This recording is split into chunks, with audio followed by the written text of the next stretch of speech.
Hi, everybody. How are you? Mark again. Look, we're just about to start another new year, 2020. Lots of people are coming back to work this week or in the next few days. And, we're all very keen to get things started off on the right foot. And a lot of people have been telling us to add things. These are the things that we need to be doing more effectively in 2020. These are the things that we should be looking to include in our morning routines, all those sorts of things. So what I thought I'd do is come up with something a little bit different. And that is give us 4 things that we can stop doing to be more effective. If you think about adding more and more things to your daily routine, obviously sooner or later we're going to run out of capacity. That's just reality. So what I'm suggesting is I can give you 4 things that you can do to increase your productivity and make it easy for you to reach your important goals.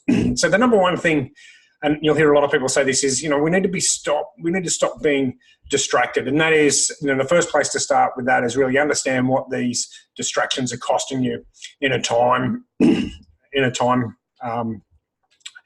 sense. So there's some good research from the University of California that talks about each time you stop for a distraction. So if you stop to answer a text message, or maybe you go to a social media site, or whatever the case may be, that downtime is about 23 minutes and 15 seconds per distraction. So if you're like me and you're easily distracted, then you can certainly spend a lot of time trying to get back on track. So that's certainly something I'll be trying to work on.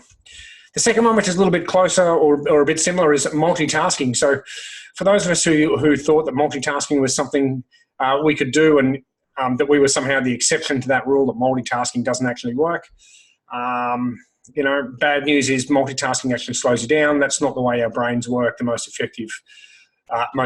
So, what I've been trying to do to prove it to myself over the last few years is basically try and run multiple tasks at once. So very, very simple tasks that my mind can conduct without too many thoughts. And a good one that I try is trying to get dressed, trying to put clothes on at the same time. So maybe put a shirt and a belt on at the same time, try and slip my shoes on whilst I'm buttoning up my shirt. And what I find is I actually end up doing both of those quite badly. Not so badly that I end up being that poorly dressed, but it does take significantly more time. So have a think about that. And if you don't believe me, try it yourself. Just try a couple of strategies to see how effective you are at multitasking, because I think there's some real value. And once you understand that you can't multitask effectively, you'll give up on that, and you'll be much more effective at just getting the things done that you need to do. And of course, if you start with your high value activities every day, then you're much more likely to be able to hit some great wins out of the park. The third thing that you should stop doing, that's going to give you some productivity back. And I've stolen this one from Dean Mannix, and Dean doesn't read the newspaper very much at all. He doesn't look into the news, doesn't go to news websites. He basically figures that if that's really important, the news will find him during the day. And therefore, he doesn't spend a lot of time chasing the news. And of course, the big one for me is then the comments that are associated with that. So if you think about a particular thing in the news right now, and then there's a whole bunch of comments that take up a lot of my time as I try and read both sides of the argument. And I don't think that that's really adding a lot to my life. If you're in, for example, financial services, and you need to read the business part of the paper to be able to understand what the investment possibilities and ramifications are for, then I think there's a different mindset there. But maybe if you can free yourself up of that desire or that urge to be able to be on top of the news, particularly first thing in the morning, you might just find that you can get some of that time and some productivity back. And then the last of the 4 that's really aimed squarely for sales leaders, and that is stop running your weekly sales meeting as a pipeline or admin readout. When you think about your sales meeting, you're supposed to be leaving your sales meeting motivated. You want your sales team to be leaving your sales team with a very clear understanding about what it is that they're trying to achieve that week, what things they need to be doing, and what the priorities are. Lots and lots of sales meetings. Most sales meetings that I'm involved in are basically pipeline readouts and meeting readouts. I've got a meeting with this guy, this lady, I'm meeting with this company. These are my potential outcomes. I'm hoping to close this, I'm hoping to close that. They're valuable conversations, but I don't think they should be held early in the week, and I don't think they should be held in a public forum. Most of us have got CRM or other tools that are going to allow us to be able to drill down on that data either automatically without the sales reps involvement. And then when we have questions about the activity, we can then go back to those individuals and ask them for further clarification.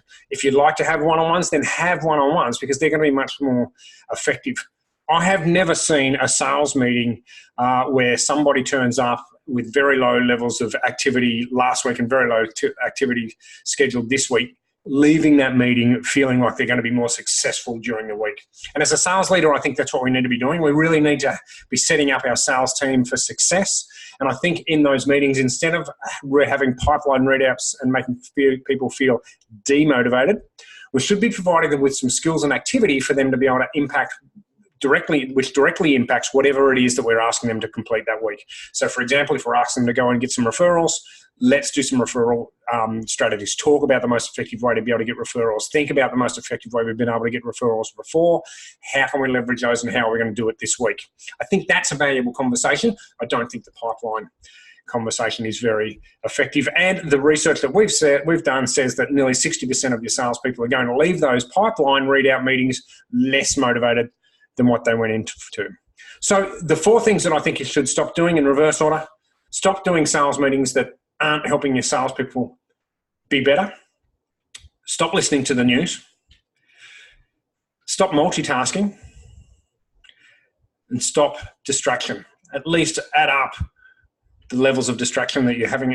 Take notes of how much distraction is impacting your life and get some of that time back.